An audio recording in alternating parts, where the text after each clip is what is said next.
Hey, boss! What is it? Why don't we do a video on advice for starting a new game?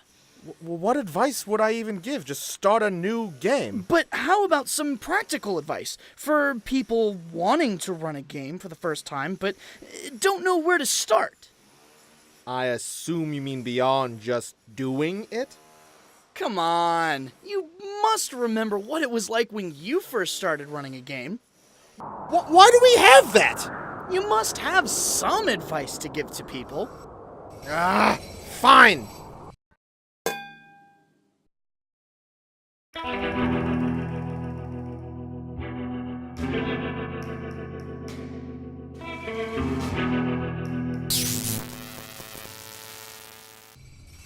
A game like Dungeons & Dragons can seem intimidating to someone who's never played before.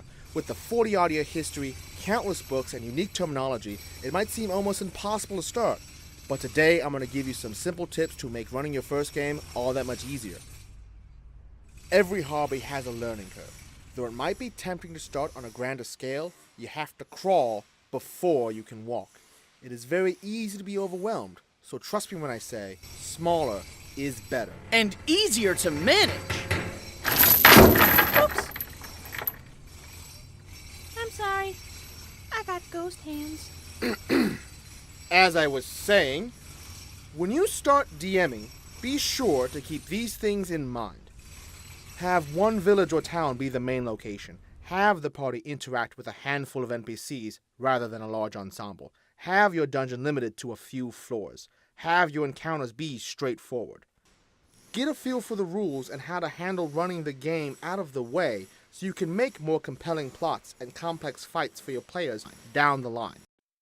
One of the greatest tools at your disposal as a DM is your handy-dandy notebook. You will have to answer unexpected questions. You will be making changes on the fly. You will forget things. A critical responsibility of a DM is to provide concise and consistent information to your players. Getting in the habit of taking personal notes before, during, and after will help keep that information more manageable. Having inconsistencies in your game isn't necessarily game-breaking, but reliable information will ensure your players' investment in your world. You can spend hours planning the layout of your game, have every street of your fantasy city mapped out. You can have every twist and turn of your dungeon carefully designed to make the most exciting fights. But your players will always throw you a curveball. They will either do something so irrational you couldn't have possibly predicted it, or worse, so rational you never thought of it. If the players make a decision that catches you off guard, the best thing you can do is roll with it. Allow the idea to take its course. Most of the appeal of this game is the sheer amount of agency you have as a player, and one of the keys to being a great DM is learning how to handle their collective imagination. So hear me out. How about between the bottomless pit and the gelatinous cube, we put in a break room? We'll have chairs, a lounge area, coffee and donuts, and if they come in the morning, we'll give them a continental breakfast. That will get them to come in sooner, so we get our work done, and we get to go home earlier. That's stupid. Like a fox!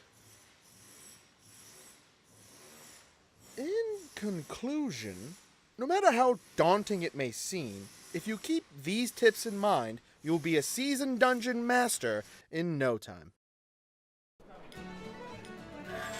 Hey guys, I'm the Shameless Plug. You guys should buy our books on Drive-Thru RPG. We got some pretty good deals. Get out of here, you shameless plug. Nobody likes you.